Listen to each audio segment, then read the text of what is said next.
The antiseptic smell of the hospital clung to my scrubs as I trudged down the fluorescent-lit corridor, my shoulders heavy with exhaustion.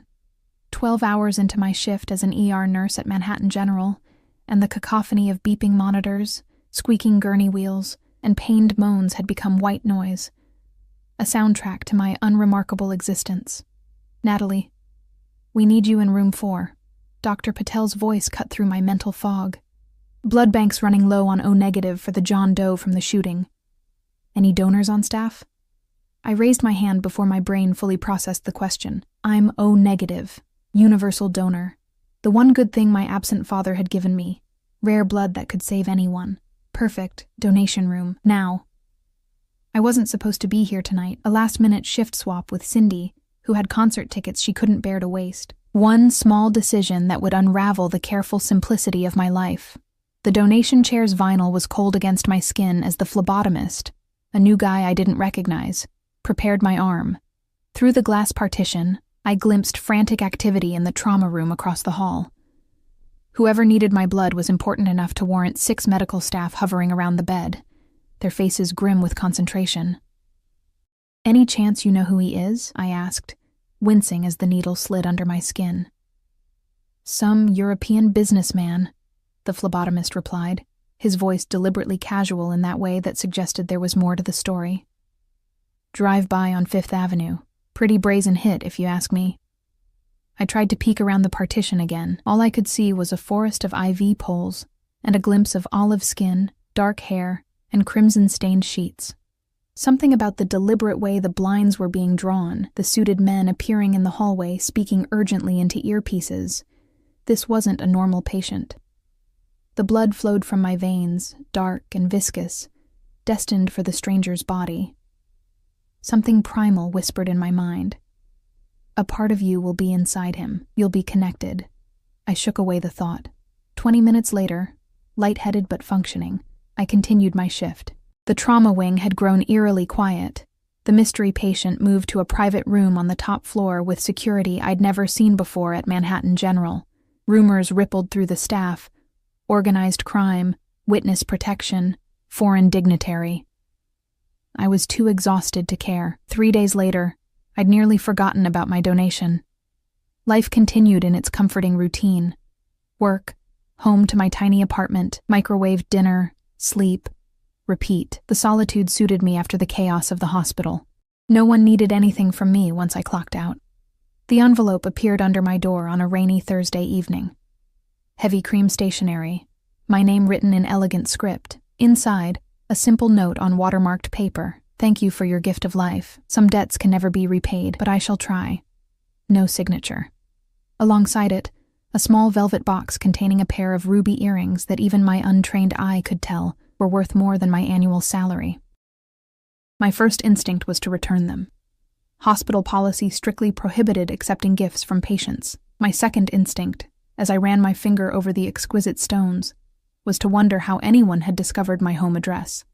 I called the hospital administration the next morning, but they claimed no knowledge of the gift or how a patient might have obtained my personal information. Patient confidentiality prevented them from revealing the mystery man's identity, though the supervisor's voice tightened when I described the earrings. She advised me to return them to hospital security immediately. I intended to. I really did. But that night, as I stared at the gleaming stones under my apartment's harsh lighting, curiosity eclipsed caution. I'd been invisible my entire life, to my foster parents who collected checks, to the stream of forgettable dates who never called back, to hospital administrators who couldn't remember my name after 5 years of service. Yet someone had seen me, tracked me down, and sent this extravagant thank you. In a moment of rebellious whimsy, I fastened the earrings to my lobes and examined my reflection. The rubies caught the light, transforming my ordinary features into something almost striking. For once, the face staring back seemed to belong to someone significant. I wore them to my shift the next day, hidden beneath my hair, a secret warmth against my skin, a private rebellion, a tiny flame of importance kindled in my chest. The whispers reached me before I'd finished my first round of vitals. The VIP patient, my blood recipient, had checked out against medical advice, leaving behind a trail of generous tips for the staff and unanswered questions. Natalie, Dr. I. Patel's voice held an unfamiliar note of deference as he approached during my lunch break. "Someone's here to see you. A patient?" "Not exactly." He lowered his voice. "Look, whatever happens, you never heard anything from me. Understood? But the guy from last week, the shooting victim, his name is Salvatore Russo, old Italian family, import-export business officially." The name meant nothing to me, but the way Patel's eyes darted around told me it should. "His driver's waiting for you in the lobby. Says Mr. Russo requests the pleasure of thanking his blood angel in person." Patel's expression was unreadable. "You don't have to go. In fact, if you were my sister, I'd tell you to run in the opposite direction." I should have listened.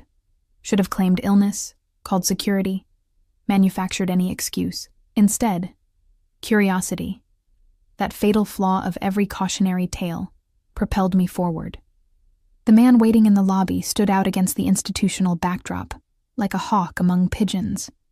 Impeccably tailored suit, military posture, eyes constantly scanning the environment. When he spotted me, his gaze lingered on my earlobes, visible now with my hair pulled back. "Miss Natalie Chen." Not a question. "Mr. Russo would be honored if you would join him for dinner this evening, to express his gratitude. I'm working until 8.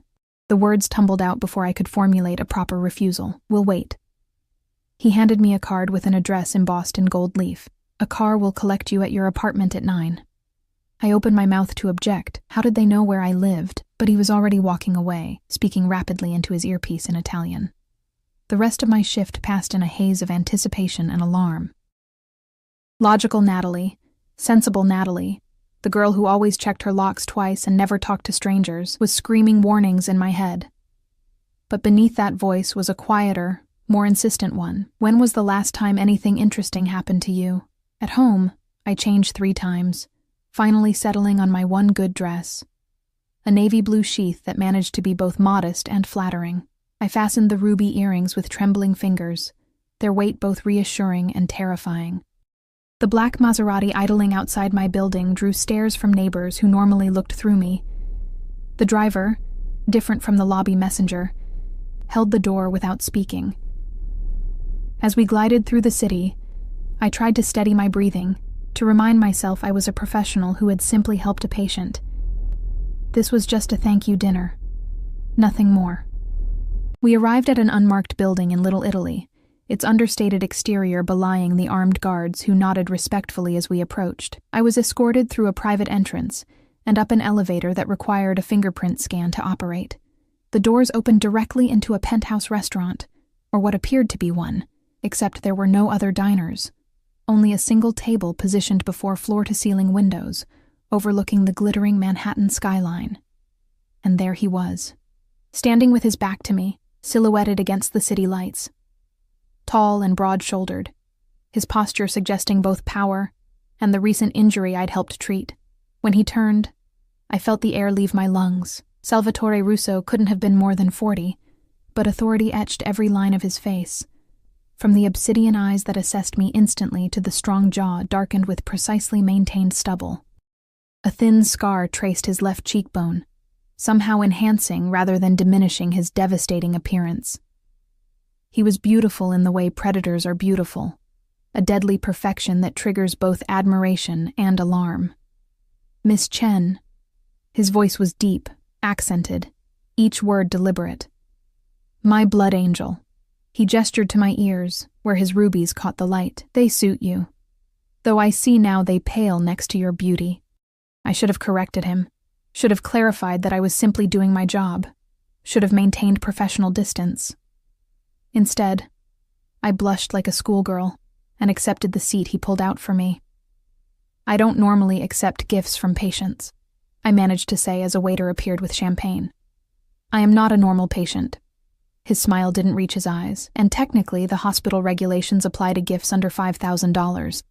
These were somewhat more. My hand froze midway to my glass. "I can't accept. You already have." He lifted his own glass. To connections formed in blood, the champagne slid down my throat, cool and effervescent. I noticed a bodyguard positioned discreetly by each entrance, their attention split between the exits and their employer. "Mr. Russo." Salvatore, please. He leaned forward, and I caught his scent. Expensive cologne layered over something uniquely male. Do you know what it means when someone saves your life, Natalie? I didn't save. In the old country, we believe it creates a bond. Your blood runs in my veins now. His gaze dropped to my throat, where my pulse hammered visibly. We are connected in the most primitive, unbreakable way. Warning bells clanged in my head, but his intensity was magnetic. No one had ever looked at me with such focus, as though I were the only point of light in a dark universe. It was just a blood donation, I said weakly. There is no just about blood. Something dangerous flickered behind his eyes, especially not blood freely given. The first course arrived, delicacies I couldn't name but that melted on my tongue. We spoke of inconsequential things, my work, his abbreviated version of his import business, my childhood in foster care, his upbringing in Sicily. With each exchange, I felt myself relaxing, drawn into the gravity of his attention. Until his phone vibrated. The change was instantaneous, his expression hardening as he read the message, then firing off a rapid response in Italian. When he looked up, the charming dinner companion had vanished, replaced by someone colder, more calculating. Forgive me, Cara, but our evening must end early, he signaled to his men, who immediately moved into position around us. Antonio will see you home safely. Disappointment flooded me, followed immediately by relief. The logical part of my brain was regaining control, reminding me of all the red flags I'd been ignoring. Thank you for dinner, I said, rising. And please don't feel obligated to. His hand caught mine, his grip gentle but inescapable. This is not the end, Natalie Chen. Merely an intermission. As if to emphasize his point, he raised my knuckles to his lips, his eyes never leaving mine. The gesture was old-fashioned, almost courtly, yet possessed an unmistakable current of possession. Until next time, my blood angel. I didn't realize until the car was halfway to my apartment that he'd slipped something into my hand, a small key on a platinum chain. No explanation, no instructions. Just another mystery from a man who seemed composed entirely of dangerous questions. I should have thrown it away, should have returned the earrings, should have called in sick the next day and changed my phone number, my address, my entire identity. Instead, I placed the key in my jewelry box beside the earrings and went to bed, dreaming of obsidian eyes and blood-red rubies, unaware that I had already unlocked a cage I would never truly escape. 3 weeks passed without word from Salvatore Russo. The ruby earrings remained in my jewelry box, unworn after that night, though I found myself opening the lid daily to confirm they hadn't been a fever dream. The mysterious key hung from its platinum chain beside them, its purpose unknown, a riddle I couldn't solve but couldn't discard. I threw myself into work, taking extra shifts that left me too exhausted for curiosity.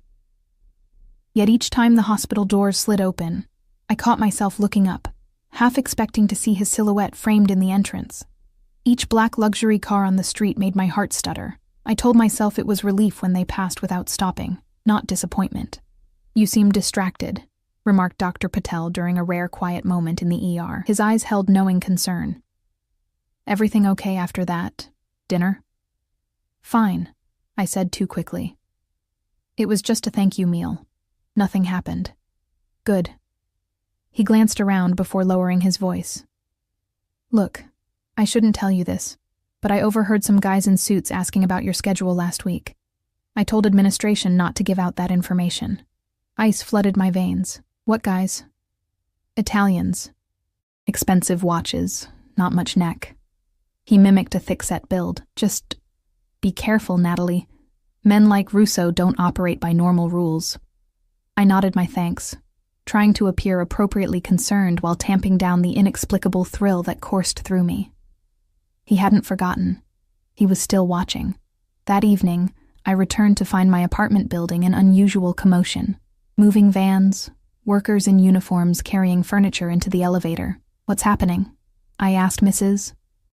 Goldstein, my elderly neighbor who missed nothing from her strategic position by the mailboxes. New tenant bought the entire top floor, she said, eyes gleaming with gossip. Paying cash from what I heard. Some European businessman. She leaned closer. Very handsome, very mysterious. Came by earlier with an entourage, like something from the movies. My pulse quickened. The whole floor? That's 4 apartments. Knocked down the walls already. Carlos says they're working round the clock.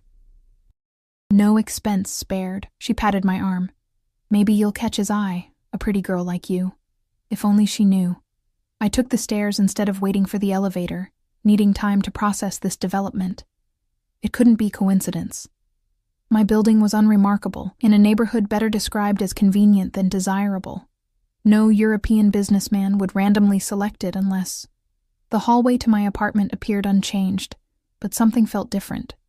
The air carried a faint scent of fresh paint and expensive cologne. My door looked exactly as I'd left it, yet I found myself checking twice that it was properly locked behind me. Inside, everything was in its place, but the hairs on my neck stood on end. Someone had been here. Nothing was missing. On the contrary, my refrigerator now contained prepared meals in glass containers. My near-empty bottle of shampoo had been replaced with an identical full one, and a vase of fresh blood-red roses sat on my kitchen table. Beside it, another cream envelope. My hands trembled as I opened it. The renovations are temporary. Forgive the disturbance. Dine with me tomorrow? The key opens the private elevator to the penthouse. No signature needed. Sleep evaded me that night, my thoughts oscillating between indignation at the invasion of my space and an undeniable fascination with the man who had orchestrated it. By morning, I had decided to confront him, to establish boundaries, to demand explanations. I made it through my shift on autopilot, my mind elsewhere. At home, I showered and dressed with deliberate casualness. Jeans, a simple blouse, minimal makeup. I would not be a willing participant in whatever game he was playing. The key felt heavy as I looped its chain around my neck, tucking it beneath my collar. The service elevator I'd always assumed was broken now had a sleek new panel beside it, with a small keyhole that perfectly fit my platinum key. The elevator ascended silently, opening directly into a space I barely recognized as part of my building. Where once had been 4 modest apartments was now a sprawling penthouse, the walls removed to create an open-concept living area larger than I thought possible. Floor-to-ceiling windows had replaced the exterior walls, offering panoramic views of the city. The decor was minimalist but impeccably luxurious. Italian leather, marble countertops, hardwood floors. Salvatore stood at a wall of windows, backlit by the setting sun, a glass of amber liquid in hand. He wore charcoal trousers and a crisp white shirt open at the collar. More casual than our first meeting, yet no less commanding. A fresh scar peeked from beneath his sleeve. Surgical, from the bullet wound that had brought him into my life. Right on time, he said, without turning, as if he could sense my presence. Punctuality. I admire that in a woman. What is this? I gestured at the space around us, finding my voice. Why are you in my building? He turned then, his dark eyes assessing me with that same intensity that made me feel simultaneously exposed and fascinating. I dislike inefficiency, he said simply. And traveling across the city to see you seemed inefficient. So you bought my building? The absurdity almost made me laugh. Just the top floor. His lips curved slightly, for now. He moved toward me with a predator's grace, each step deliberate. You're not wearing the earrings. They're too valuable for everyday wear. I stood my ground as he approached, refusing to retreat though every instinct urged caution. Why are you doing this? Doing what, precisely? He was close enough now that I could smell his cologne, could see the faint lines at the corners of his eyes. The gifts, the surveillance, moving in upstairs. Normal people don't do these things. I believe we established I am not normal. His gaze dropped to the chain around my neck, following it to where the key disappeared beneath my blouse. Yet you came anyway, my cheeks heated. To tell you to stop. Stop what? His voice lowered, intimate. Stop thinking about the woman whose blood saved my life? Stop wondering what twist of fate brought you to that hospital on that specific night? Stop feeling this connection? There is no connection, I insisted, even as my body betrayed me, leaning imperceptibly toward his. Liar. The word held no accusation, only certainty. His finger traced the chain around my neck, making my skin tingle. You feel it too. Before I could formulate a denial, A discreet cough interrupted us.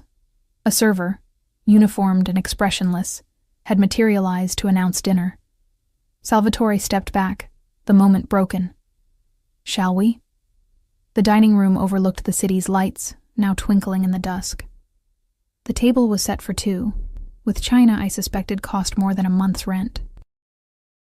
As we ate, exquisite cuisine prepared by what was evidently his private chef, Salvatore steered the conversation to safer topics: my work, my interests, my background. "You mentioned foster care," he said, refilling my wine glass. "No family?" "My mother died when I was 7, father unknown. I rarely discuss this, but the wine and his attentiveness loosened my reserve. I bounced around the system until aging out, put myself through nursing school." Something flickered in his eyes, understanding, perhaps even admiration. "Self-made. You built yourself without foundation. That takes remarkable strength." "Or desperation," I countered. "Never diminish your accomplishments, Natalie." His tone hardened briefly. "The world will do that enough." The conversation shifted to his own background, the carefully edited version. Born in Sicily to a traditional family. Educated in Switzerland. Took over the family import-export business after his father's untimely death. Now based primarily in New York, with interests across Europe and Asia. What he didn't say spoke volumes. No mention of the armed guards I'd glimpsed in the hallway. No explanation for the suspicious looks from the kitchen staff. Equal parts fear and reverence. No acknowledgement of the constant vibration of his phone, which he checked discreetly but regularly. After dinner, he led me to a terrace I hadn't noticed before. A private outdoor space with a small garden and comfortable seating. The night air carried the first hint of autumn crispness. "You have questions?" he said, settling beside me on a cushioned bench. "Too many." I hesitated, then decided on directness. "What do you want from me, Salvatore, currently?"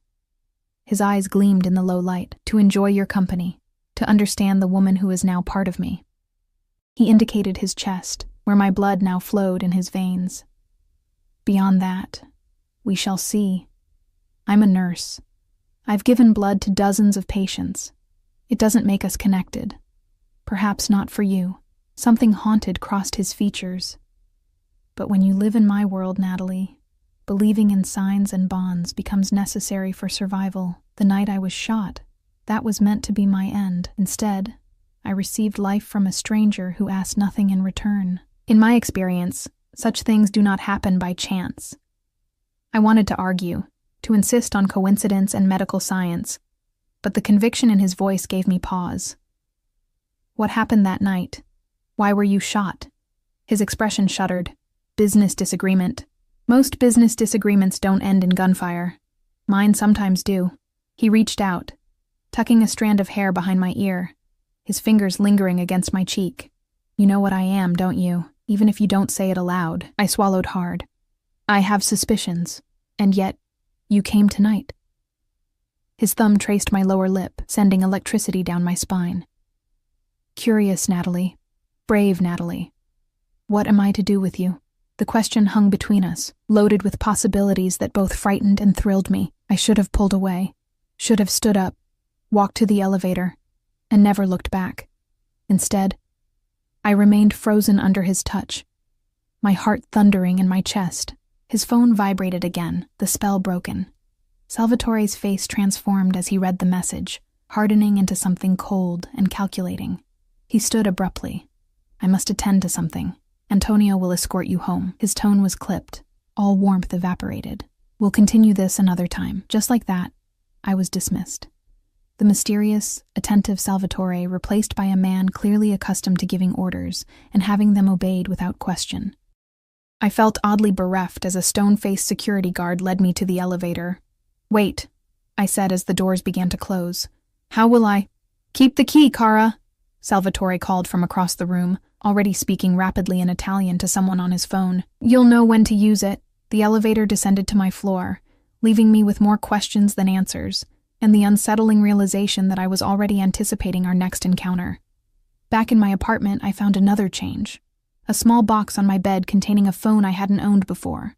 It was already charged with only one contact programmed into it. I should have reported him. Should have moved apartments. Should have thrown the phone, the key, and the earrings into the East River. Instead, I placed the phone on my nightstand and climbed into bed, wondering what new lines I would cross tomorrow.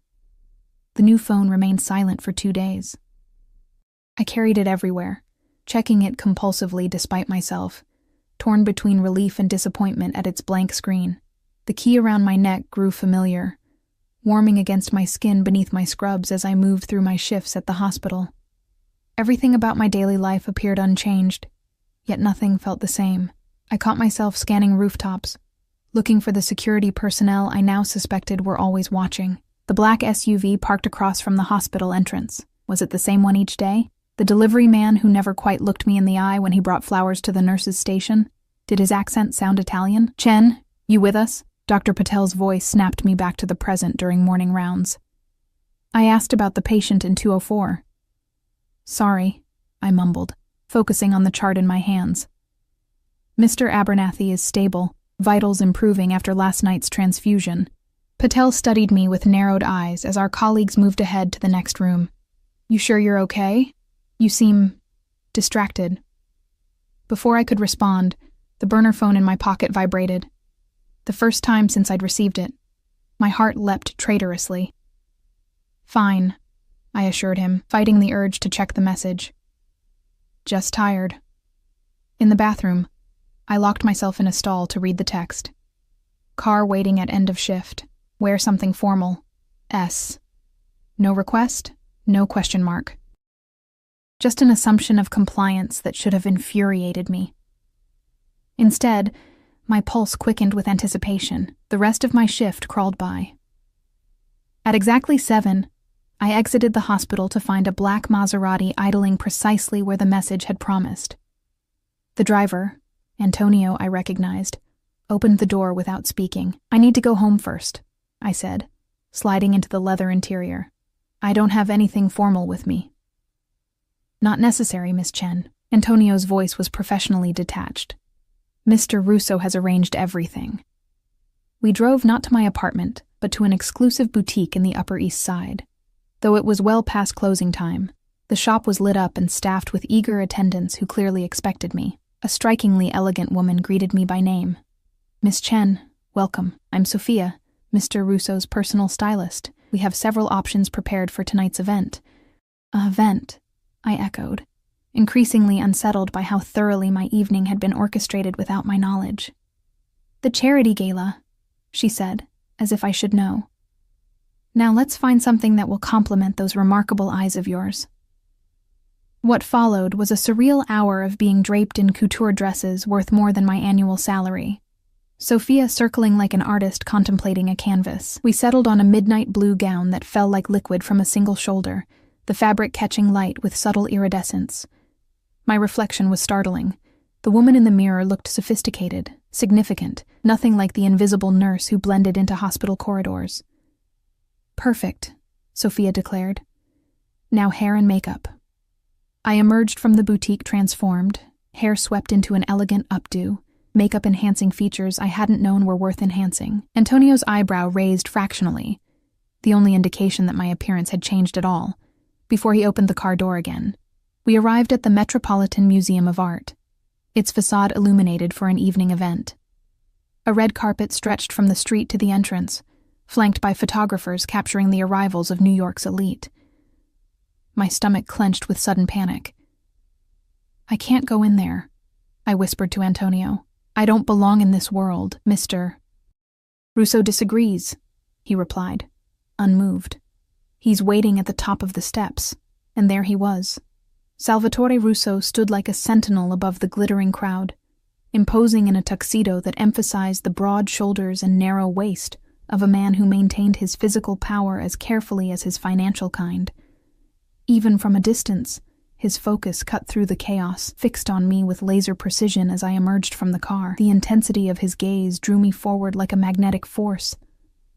I moved up the steps toward him, peripherally aware of curious glances, whispered questions, camera flashes. Salvatore Russo rarely attended public functions, I would later learn, and never with a woman on his arm. "You are breathtaking," he said when I reached him. taking my hand and bringing it to his lips in that old-world gesture that sent heat spiraling through me. His eyes lingered on the platinum chain visible at my collarbone. "You wore the key." "It matched the dress," I lied, unwilling to admit I hadn't taken it off since he'd given it to me. His knowing smile suggested he wasn't fooled. "Shall we?" Inside, the museum had been transformed into a fantasy of wealth and influence. Art masterpieces watched silently as New York's most powerful figures circulated beneath crystal chandeliers, champagne flowing freely, conversation a sophisticated hum punctuated by occasional laughter. Salvatore kept me close, his hand at the small of my back, as he navigated the room with practiced ease. He introduced me simply as Natalie, offering no explanation for my presence that might have satisfied the curious eyes that followed us. I noticed how people responded to him, with careful deference tinged with wariness. Conversations paused when he approached. Men straightened their posture. Women's smiles became more deliberate. "Why am I here?" I whispered during a momentary lull, as a waiter offered champagne. "Because I wished you to be," he answered, scanning the room with the vigilance I now recognized as constant, "and because it's time certain people understood your significance." "What significance?" "I'm just a—" "Never just anything, Kara." His voice hardened slightly, "especially not with me." And before I could press further, we were approached by an older man with silver hair and cold eyes, flanked by a young woman dripping in diamonds who looked barely 20. "Russo," the man acknowledged, his accent distinctly New York. "Didn't expect to see you tonight." "Martinelli." Salvatore's posture subtly shifted, angling slightly between me and the newcomer. "I make exceptions for children's hospitals." Of course. Martinelli's gaze slid to me, assessing in a way that made my skin crawl. "Aren't you going to introduce your lovely companion?" "This is Natalie," Salvatore said, his tone offering no further details. Charmed, Martinelli extended his hand, which I took automatically. He held it a beat too long. "You've been keeping this beauty a secret, Salvatore. Not like you to be so possessive."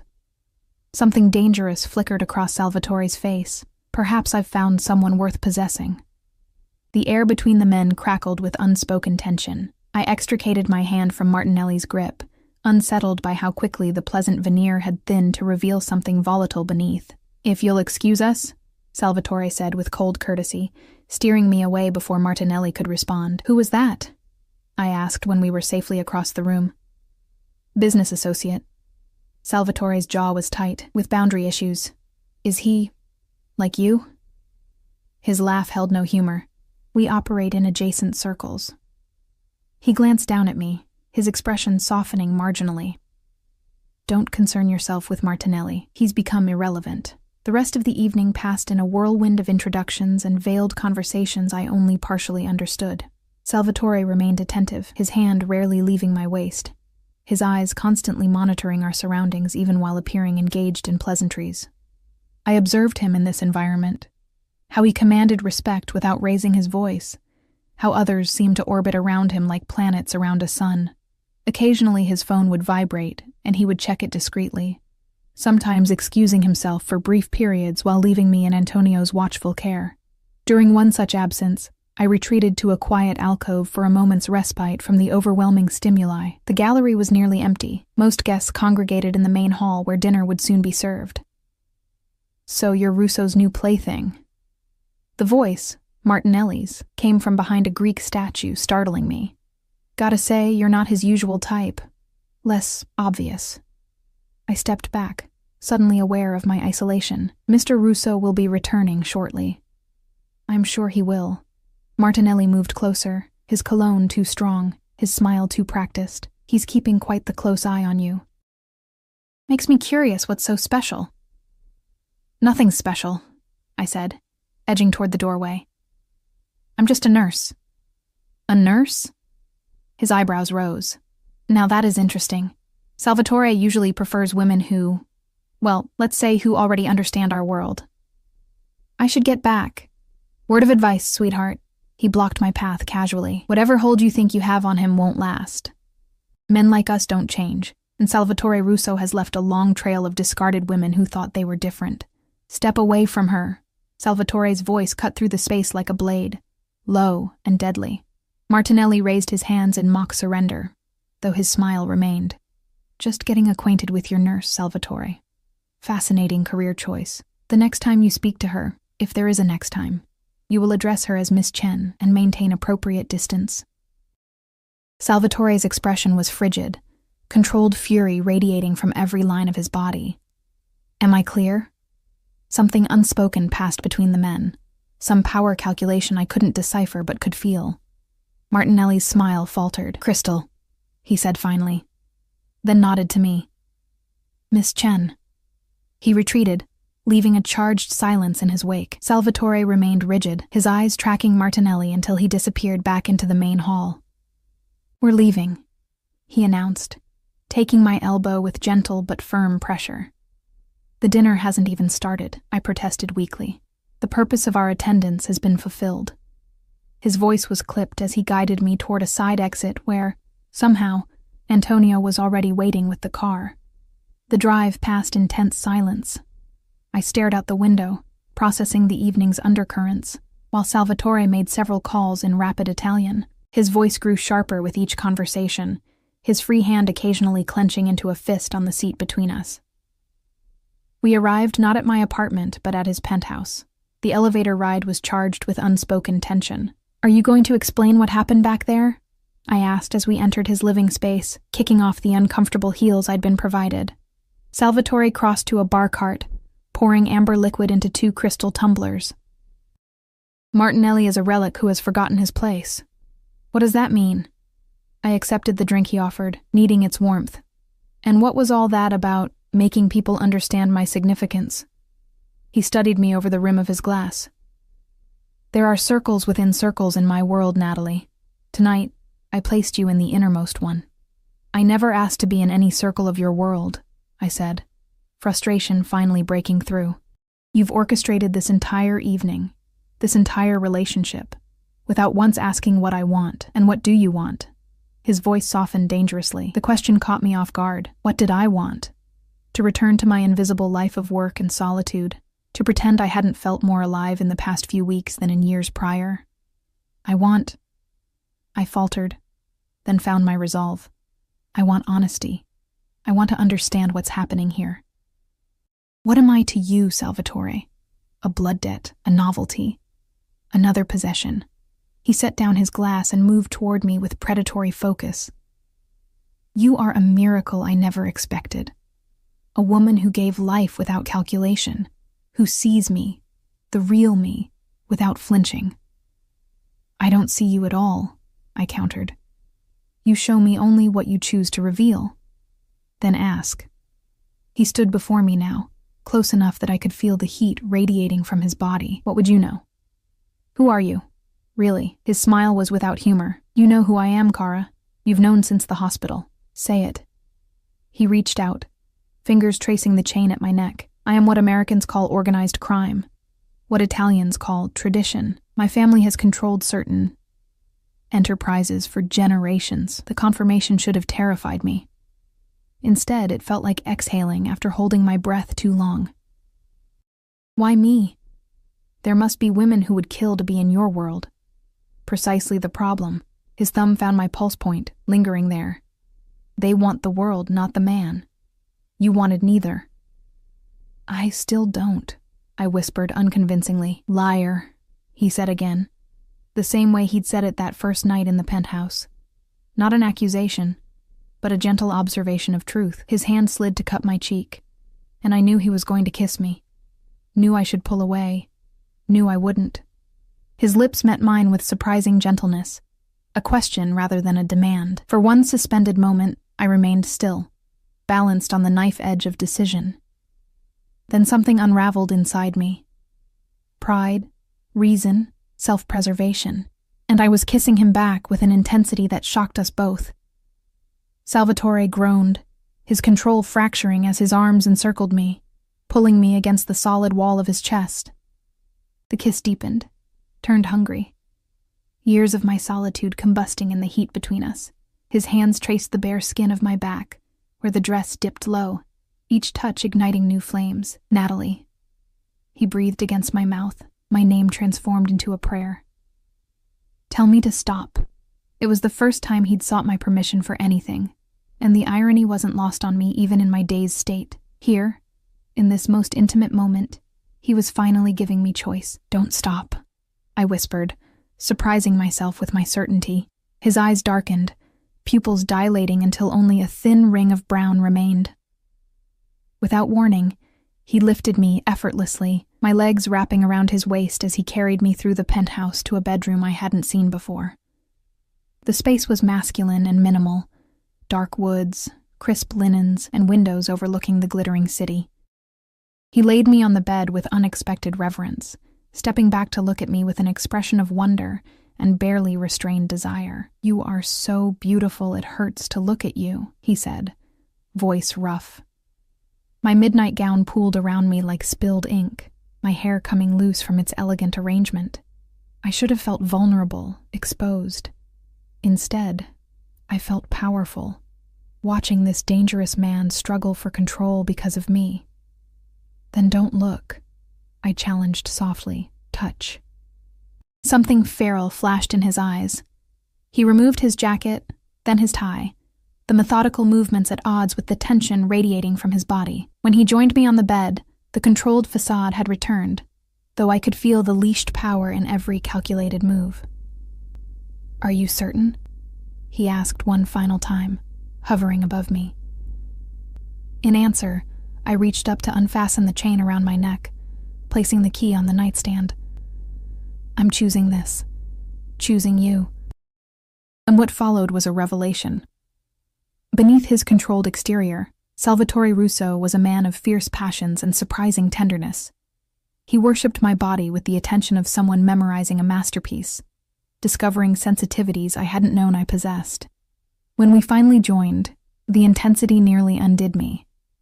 Not just physical pleasure, but a bone-deep sense of connection I'd never experienced before. After, as we lay tangled in sheets in each other, the city lights creating patterns across our skin, I traced the surgical scar on his chest, where the bullet had nearly ended him, where my blood now flowed in his veins. "Do you believe in fate?" I asked, voice hushed in the darkness. His fingers played with my hair, gentle in a way that seemed incongruous with the man the world knew.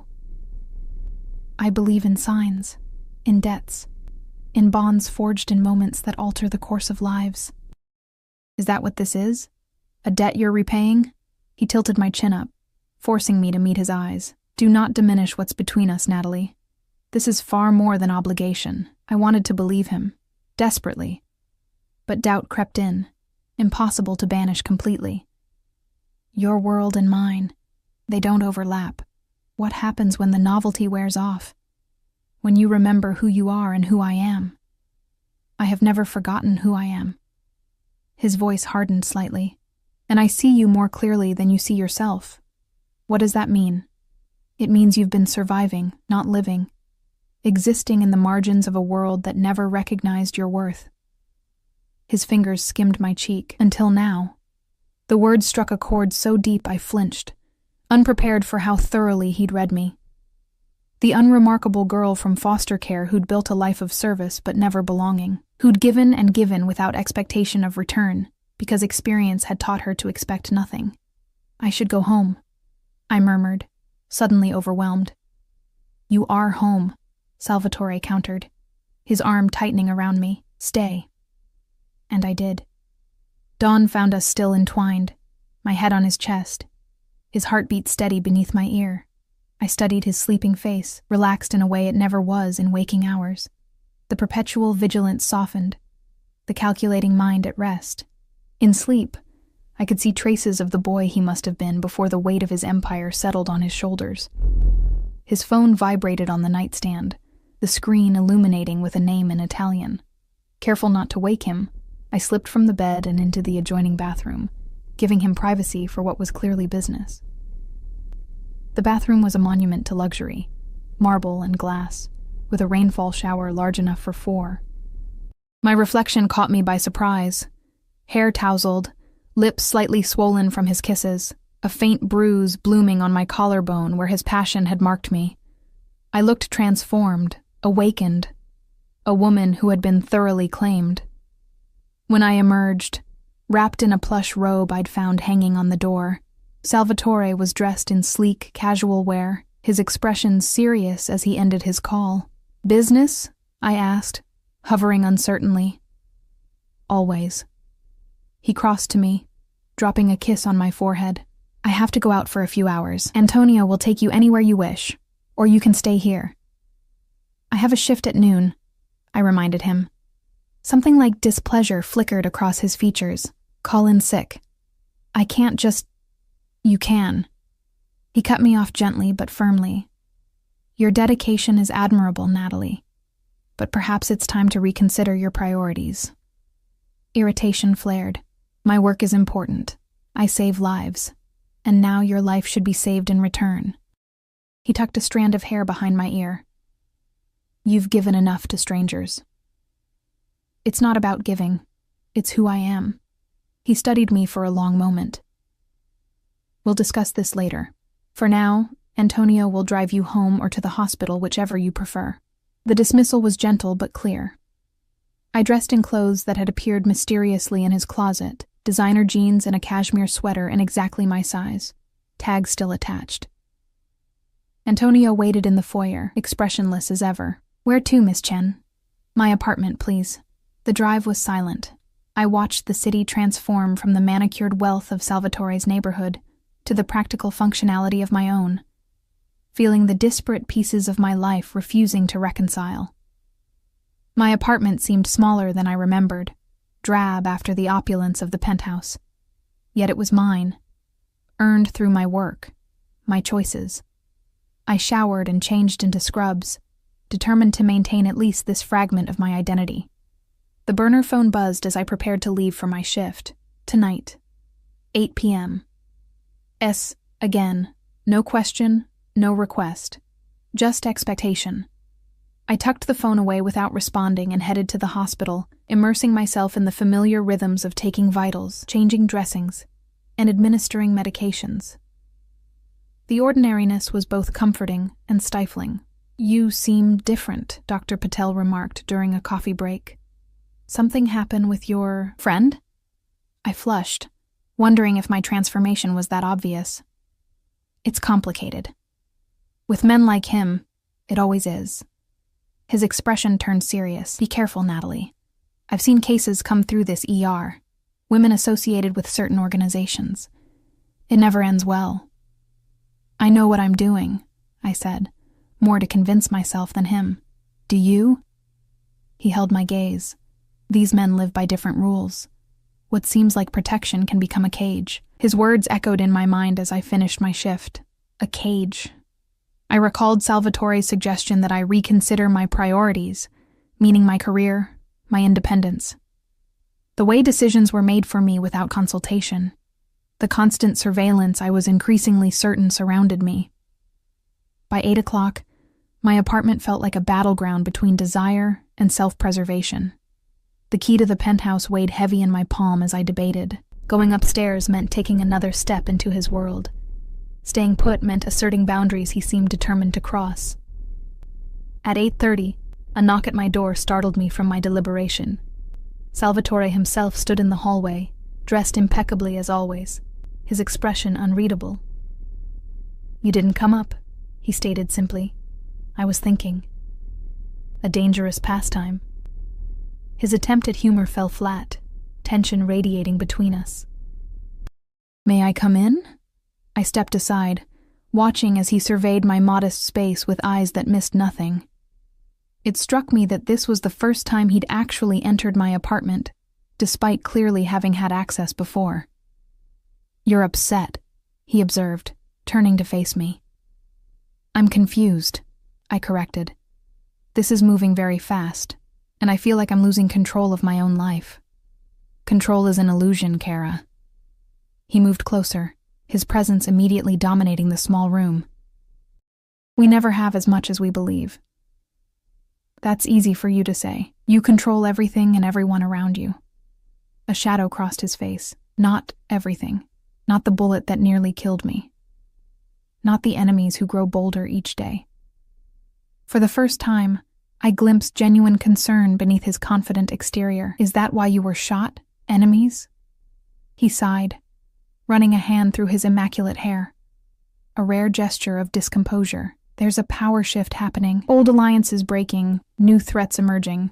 Martinelli is merely one face of a larger problem. And last night? That wasn't just a charity event, was it?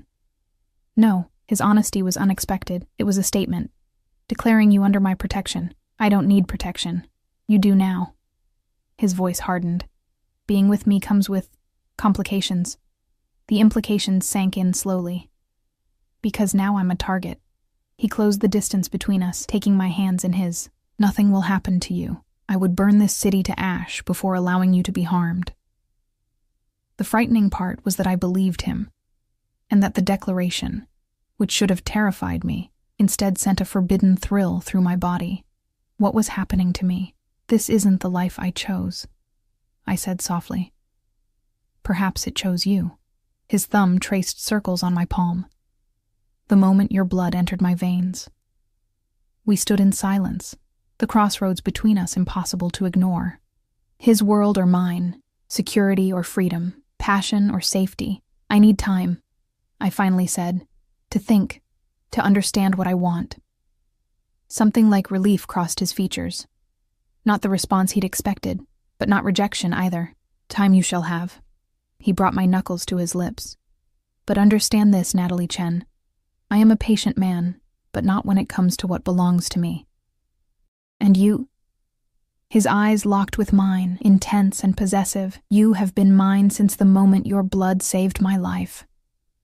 He left me with those words hanging in the air, the implication clear. My time for consideration was granted, not given. A temporary concession from a man unaccustomed to waiting. I slept fitfully that night, dreams filled with blood and rubies and cages with golden bars. When morning came, I made a decision. I would maintain my normal routine, my identity, while trying to understand the magnetic pull Salvatore exerted on my heart and body. For 3 days, I kept to my resolution. I worked my shifts, declined dinner invitations delivered via the burner phone with polite excuses, and tried to convince myself I was regaining balance. Salvatore didn't press, didn't appear at the hospital or my apartment. His restraint should have reassured me. Instead, I found myself listening for his footsteps, checking the phone for messages, disappointed by his respect for my requested space. On the 4th day, everything changed. I was midway through my morning shift when the atmosphere in the ER subtly shifted. Security guards appeared at entrances, speaking urgently into radios. Dr. Patel approached me with uncharacteristic tension in his shoulders. "Natalie, take your break now," he said quietly. "Use the staff exit." What's happening? I glanced toward the commotion at the ambulance bay.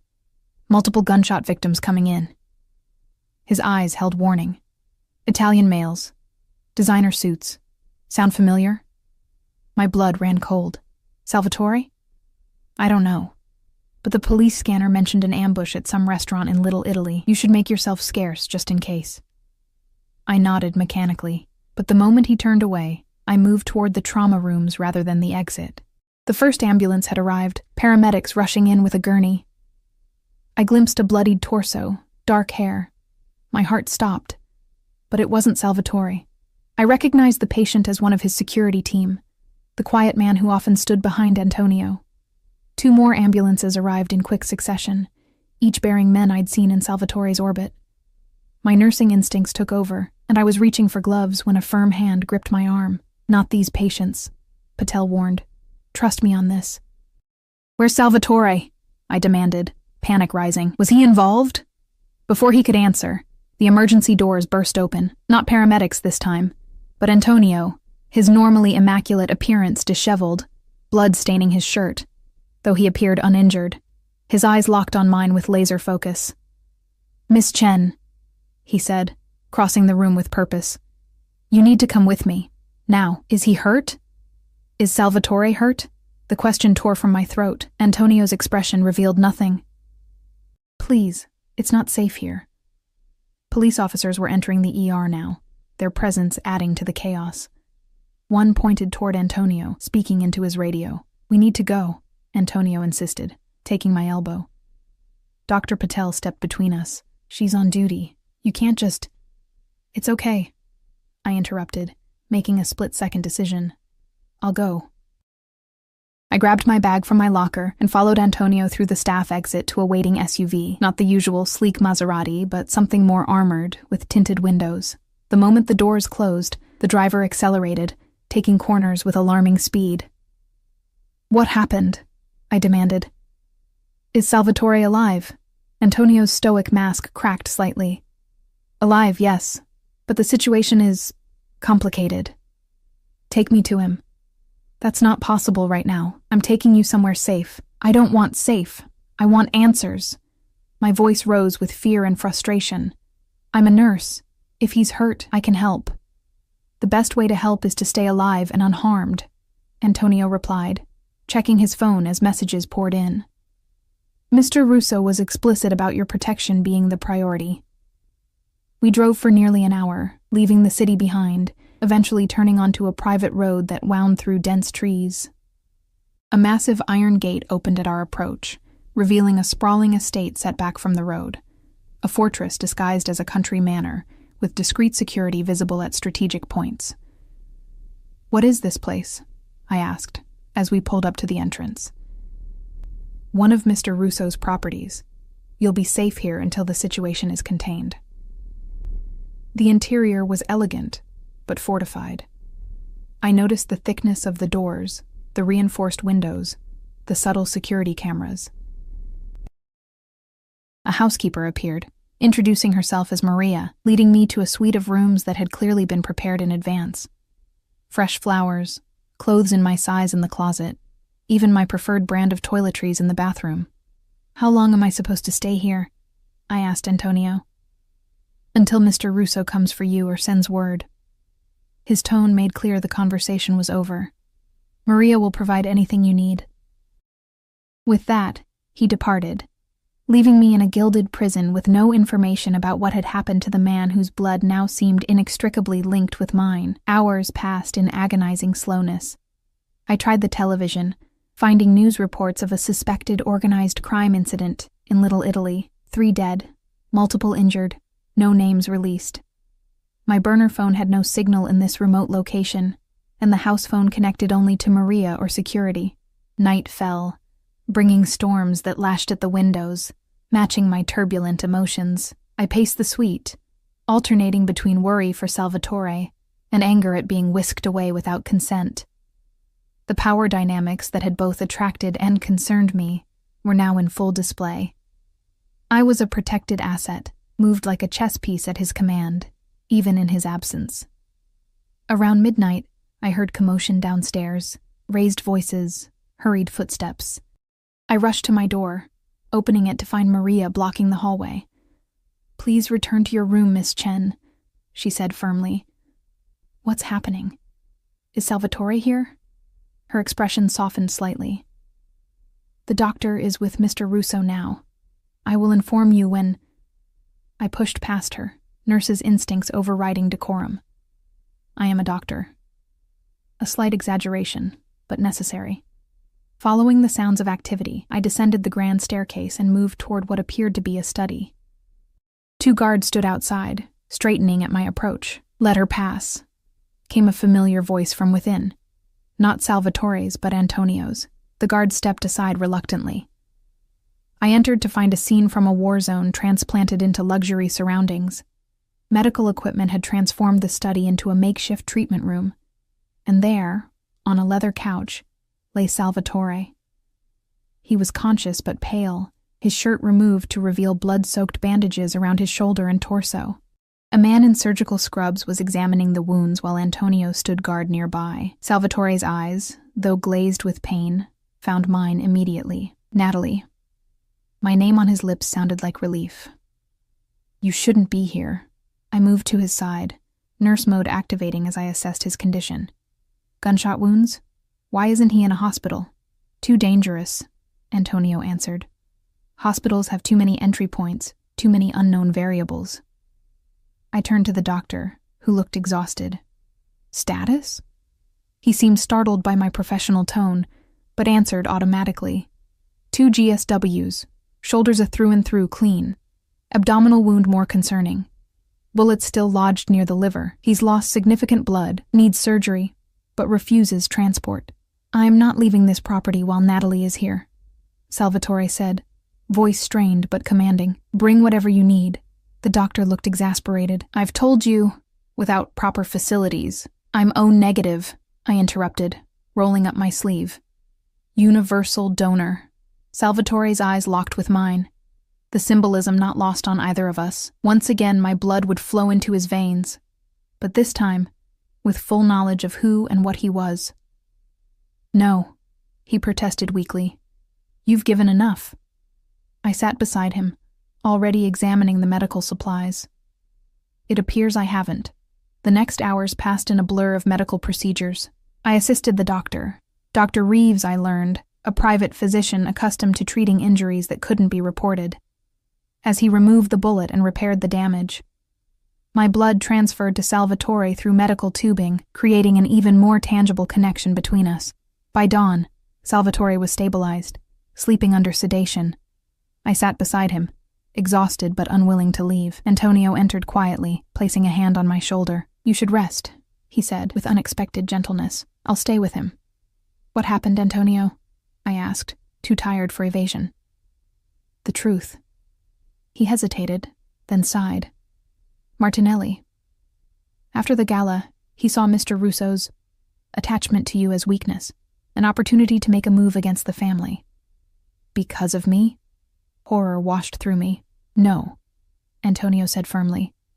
This conflict has been brewing for months. Martinelli merely accelerated his timeline, believing Mr. Russo would be distracted. Was he? The question was barely a whisper. Antonio's expression softened. Mr. Russo is never distracted from business. But yes, his concern for your safety influenced his movements yesterday. Made him predictable. Guilt crushed my chest. Those men in the hospital will recover, he assured me. As for Martinelli, a grim satisfaction crossed his features. He will trouble no one ever again. The implication hung heavily in the room.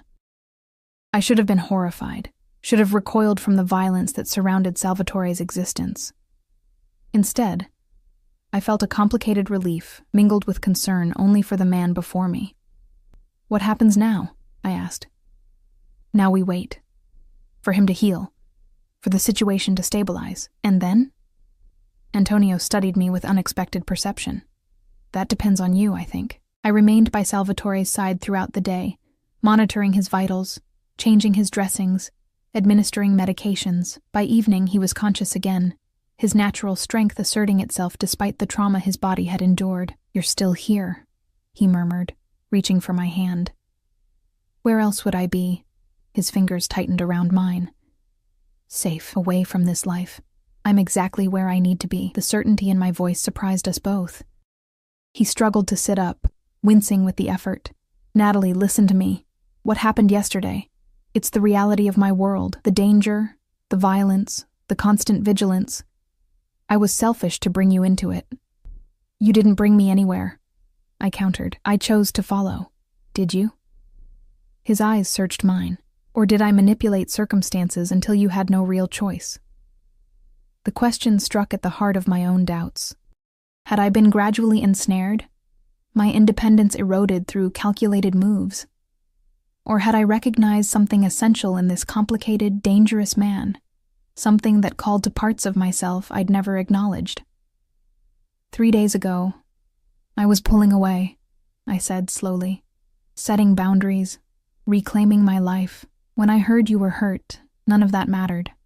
I just needed to get to you. That's not love, Kara. That's adrenaline, crisis response. Maybe Stockholm Syndrome. His bitter laugh ended in a grimace of pain. Don't tell me what I feel, anger flared unexpectedly. I've spent my life invisible, giving pieces of myself away and expecting nothing in return. With you, for better or worse, I feel seen, valued. Even in your most controlling moments, you've never looked through me. Something shifted in his expression. Surprise, then a vulnerable hope he quickly masked. What I am cannot change, Natalie. The dangers that surround me will never disappear. I'm not asking them to. I took a deep breath, the decision crystallizing as I spoke. But I won't be a protected pet either. If I'm in your life, I'm in your life fully, not hidden away when trouble comes, not kept in the dark about decisions that affect me. You're asking to be a partner to a man whose business partners occasionally try to kill him, he said incredulously. Do you understand what you're saying? Probably not entirely, I admitted. But I understand enough. I want truth between us, Salvatore. Complete truth. He was silent for a long moment, internal calculations visible in his eyes. Finally, he nodded once, decisively. Truth, then. I love you, Natalie Chen, from the moment your blood saved my life, perhaps. Or maybe from the first time you stood your ground against me. I didn't plan it. Didn't want it. Love is vulnerability, and men in my position cannot afford vulnerability. The confession, raw, unvarnished, stole my breath. Vulnerable, yet here you are. Here I am, he agreed, grimacing as he shifted position. Shot because I was thinking of you instead of watching for Martinelli's men. Breaking every rule I've lived by. Risking everything. Is it worth it? I asked softly. His free hand rose to cup my cheek. That is the question, isn't it? Is Natalie Chen worth restructuring an empire for? Worth changing habits that have kept me alive for decades? I waited, heart suspended. The answer, terrifyingly, is yes. His thumb traced my lower lip, but the question remains whether I am worth the danger you'll face, the compromises you'll make, the normal life you'll forfeit. I had spent the hours of his surgery contemplating exactly this. The nurse who saved lives in the conventional way, versus the woman who could stand beside this powerful, complicated man as he navigated his dangerous world. The invisible existence I'd constructed versus the vibrant, if perilous life that beckoned. I've never had a normal life, I said finally, and I've never felt fully alive until you. There will be rules, he warned, steel entering his voice despite his weakened state. Non-negotiable precautions, security measures, and there will be limits to those rules, I countered. My work, my independence. These aren't accessories I'm willing to discard. A smile, genuine, not the calculated charm he often deployed, transformed his face. Negotiating terms already. You'll be formidable in this world. I'm not joining your business, I clarified quickly. No, but you would be joining my life. The two cannot be entirely separated.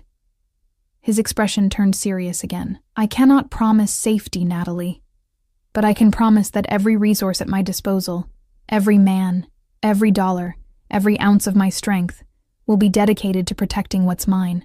And make no mistake, his voice deepened possessively. You are mine, as surely as my blood is now yours. I should have bristled at the declaration. Instead, I felt a sense of rightness settle in my bones. And you are mine, I replied, the words carrying the weight of choice, of claiming rather than being claimed. All of you, the businessman, the protector, the patient, the man. 6 months later, I stood on the terrace of our Sicilian villa, watching the Mediterranean sparkle under the setting sun. My nursing license had transferred internationally, allowing me to work part-time at a local clinic while completing a trauma specialization. Salvatore's business had evolved, some aspects eliminated entirely, others legitimized, the empire restructuring around its emperor's new priorities. The danger hadn't disappeared, but it had changed shape. I was no longer kept in protected ignorance, but included in security briefings, aware of threats, involved in decisions. The ruby earrings he'd first given me had been joined by other pieces, each marking milestones in our unconventional romance, but none so precious as the platinum band on my left hand, inset with a single ruby that matched the key I still wore around my neck. I heard his footsteps before I felt his arms encircle my waist from behind, his now familiar scent enveloping me as he pressed a kiss to my neck.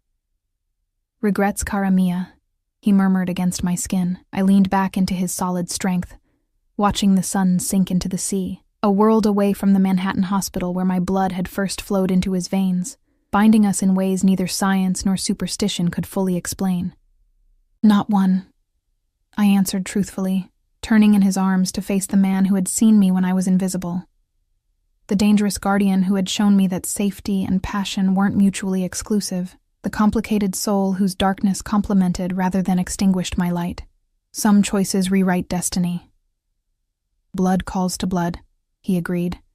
The words an echo of what he'd told me in those first tentative days. His hand rested protectively over my abdomen, where our child, not yet announced but suspected, might already be growing. A new blood bond, a continuation of what had begun in that hospital room. As his lips found mine in the fading light, I knew with bone-deep certainty that some connections transcended logic, defied categorization. What had begun with an anonymous donation to a dying stranger had transformed into a bond neither of us had sought, but both had ultimately chosen. A love story written in blood, sealed with rubies, and destined to leave its mark on two worlds that had never been meant to merge. Until they did.